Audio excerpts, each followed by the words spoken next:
Yes, sir. So we're talking about the concept of number, right? Number grammar means singular and plural. Okay? Singular and plural. Okay. Now you see this topic, which as I said is called subject verb agreement, right? The basic rule of subject verb agreement. The basic rule of subject verb agreement is if the subject is singular, right? The verb should be singular, right? And if the subject is plural, right? The verb should be plural, right? The subject is singular, the verb should be singular. The subject is plural, the verb should be plural, right? Now let's take a look at some subjects. Okay? For example, we have the chair. Okay, the chair is in the room. The chair is a singular subject, right? What we can say, the chairs also. The chairs are in the room. The chair is a plural subject. Now I can take another subject like Ram. Ram is in the room. Ram is a singular subject. But if I say Ram and Shyam are in the room, that is a plural subject. Okay? So we can have singular and plural subject, right? Okay. Now we can identify singular and plural subject. For example, if I say boy, right? The boy is in the room. Now you can say that it's a singular subject. If I add s, then it becomes plural, right? If I have a noun like girl, the girl is in the room. It's a singular subject. If I add s, it forms a plural subject. What we're saying here is that nouns form the plural by taking the s. Okay. So we can identify singular and plural subject. How do we identify singular and plural verbs? Verbs, right? So we've seen quite a number of verbs, right? How do we identify singular and plural verbs? For that, the rule is if the verb ends in the suffix s, if the verb ends in the suffix s, it is taken as singular, right? The verb ends in the suffix s, it is taken as singular. Now, how can we show this? We take a verb like write and add s, or we take a verb like read and add s, or we take an auxiliary verb like is, which already ends in s. We take a verb like has, which already ends in s. Okay, all these verbs end in s. Now I'll add a subject like he. So you see, he writes in a book. He reads a book. He is here. He has a book. The singular subject takes a singular verb. Okay? So verbs which end in s are singular. But not all verbs are singular. Right? So let's say a verbs which do not end in the suffix s. Verbs which do not end in the suffix s, they can be singular or plural. Okay? Now what does this mean? We take a verb like have. Have is a verb. It ends in e. We'll take a verb like do. Do is a verb which ends in o. We'll take this, right? Write. We'll take write, right? It ends in E. Or we'll take read, okay? Read ends in D. Now, I can say, I have a book. I do my homework. I write in a book. I read a book. But I can also say, they have books. They do their homework. They write in a book. They read books. So what do we see? A verb which does not end in S can be singular or plural. Right? Now, okay. So we can identify usually the singular and plural verbs. What do I mean by usually? See, in questions of subject verb agreement, the quiz which we'll have to do in a while, the question will come like this. You will have a subject, right? Then you will have a verb. Okay. In questions of subject verb agreement, you will be given two choices among the verbs. Two choices. One of them will end in S. The other will not end in S. Now what happens? If the verb ends in S, it is singular. If the verb does not end in S, it is plural. Now this is understood. Let's suppose you solve 10 questions on subject verb agreement. All the 10 questions will have one ending in S, the other will not end in S. So you can identify singular and plural verbs. The question comes in this topic, what about the subject? For example, I said, right? Okay, if the noun ends in S, this is a noun, if it ends in S, it's plural. And if it's like this, then chair, chairs, Ram and Chan, they're identified. But let's suppose, okay, the question is knowledge of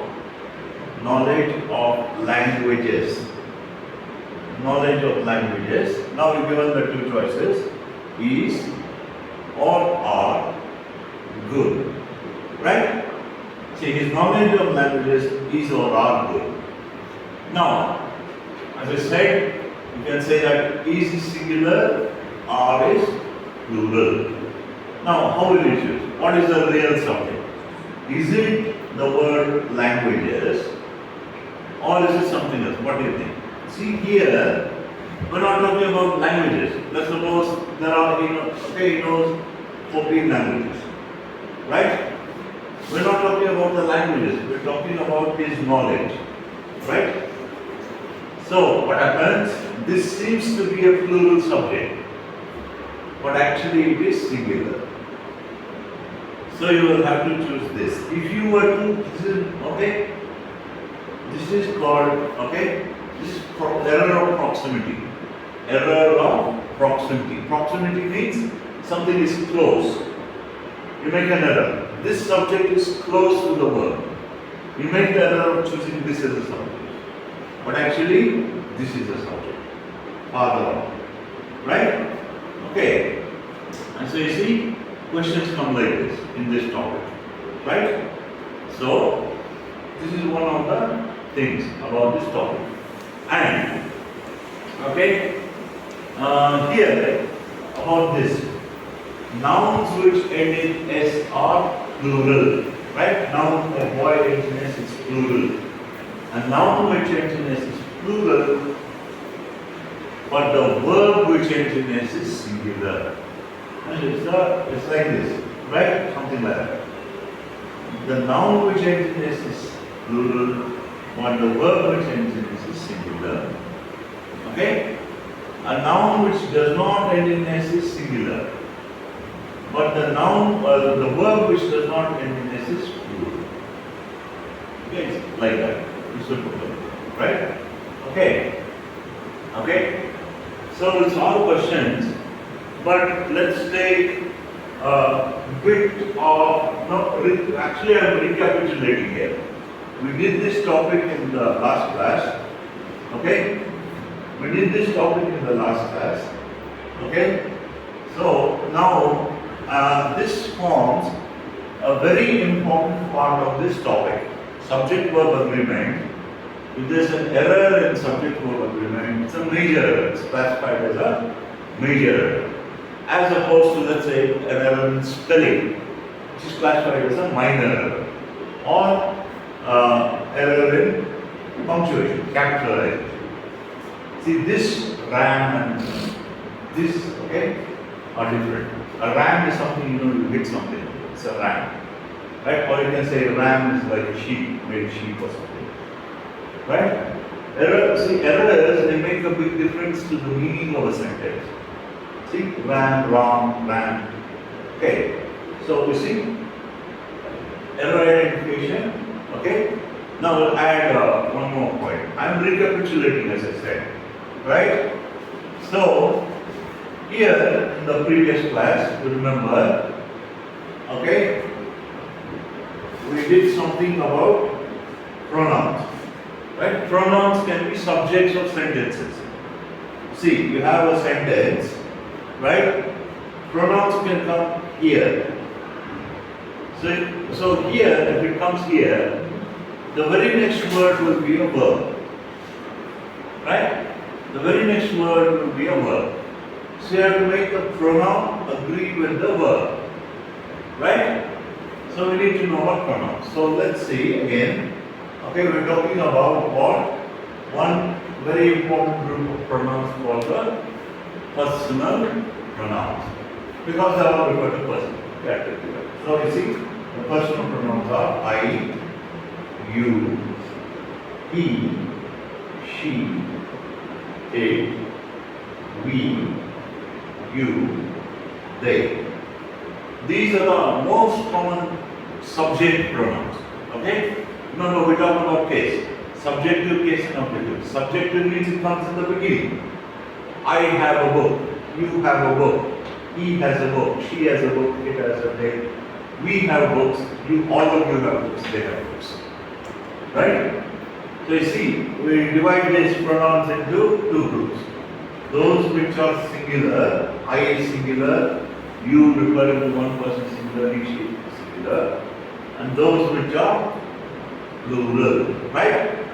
So this is a characteristic. Number is a characteristic of pronouns also, right? Not only of nouns and verbs, also a characteristic of pronouns. Number, singular and plural. Now, the second characteristic we need to know is a person, right? Personal pronouns. Person means first person, second person, and third person. As you remember from your high school. First person, second person, and third person. Okay? You will not remember this, but this definition was also told to you in your, not high school, middle school. Fifth standard, sixth standard. So what's the definition? Right? Definition of first person is person speaking. Right? Definition of first person is person speaking. The definition of second person is person spoken to. Right? And the definition of third person is person spoken of or about. Okay? Person spoken of or about. Okay. Now remember what these definitions have to do with the pronouns. See, there are two people speaking, A and B. A and B. Me and Vishnu are speaking. When I speak to Vishnu, I say, I refer to myself as I. The person speaking will always refer to himself as I. Whereas the person spoken to, in this case it's Vishnu, okay? So it is you. Person spoken to is referred to as you. Now let's suppose the third person, Govind or Ram, right? He is the person spoken of or about. We refer to it as he. If it's a girl or if we say she, it's it, right? Now, and suppose instead of just me, okay, here, me and Vishnu, okay? So the person speaking to all of you, follow, plural forms. He is there, they are. Okay? Okay. So this is the These are the subjective personal pronouns. First person, second person, and third person. Now, what's the relation to the previous topic, subject verb agreement? Right? So, you see,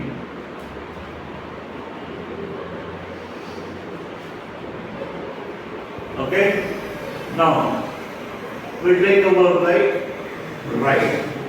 Okay? We'll take a verb like write. Now, we'll put different subject. Say, I write. Right? You write. Right? But when it comes to he, she, it becomes right. Right? It becomes right. Similarly, we write, plural form, all of you write, and they write. Okay. Now, what's the use of a pronoun? What's the use of a pronoun? You know the definition of a pronoun is it's used instead of a noun. It's used instead of a noun. Instead of using my name, I'll say, instead of saying this, I'll say I. Instead of using your name, Vishnu this, Vishnu that, I'll say you. Right? Similarly. So these are pronouns. Now what's the use of a pronoun? Let's suppose, we'll take that same example. His knowledge, okay, of languages, okay, is or are good. Okay, now first thing, we identify this is the subject, right? Now we want to understand which verb to use. So we substitute one of these pronouns. Is knowledge I? No. Is it knowledge you? No. Is it knowledge he? No. Is it she? Is it it? Yes, it is it. Right? Now, it is good. Right? So you see, it's a third person singular. See, third person singular subjects, or third person singular subjects, or third person singular subject, he, she, it. Take the verb which takes the S. Right? Now if I say, someone is there, go in, right? And then you know the answer, go in is there. Suppose someone, you will substitute E. Right? So, then let's say Ram and Sham, take that same example. I'm using that same example for the past 5 years. Okay? Ram and Sham, right? So which pronoun will substitute? Will substitute for this subject, will substitute they. Right? So you see, you take any sentence you can think of. Any sentence you can think of. Once you identify the subject, you can substitute a pronoun. You can substitute a pronoun, and with that you can choose the verb, singular or plural. Right? You follow? Okay? So this is the use of pronouns, and how we can help you choose the right verb in questions of subject verb agreement. Right? Okay? Okay? Now, one more point about this. Okay? One more point about this, right, is the topic of subject verb agreement is limited to the simple present tense. Simple present tense. Now, you may remember, using that word may, right?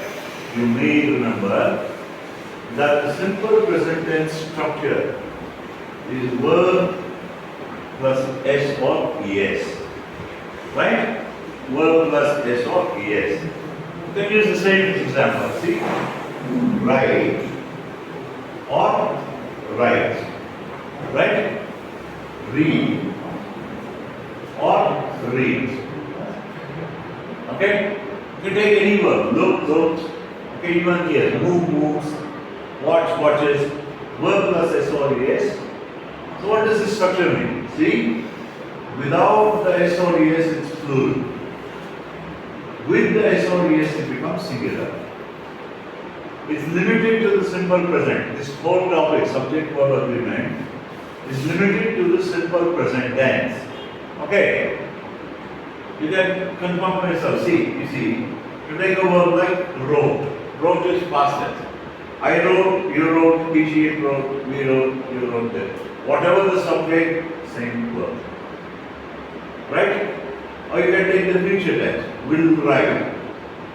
Right? Will write. I will write, you will write, he, she will write, you will write, we will write, they will write. This doesn't change the form. Okay? Neither does this. So what happens is limited to the simple present. Okay?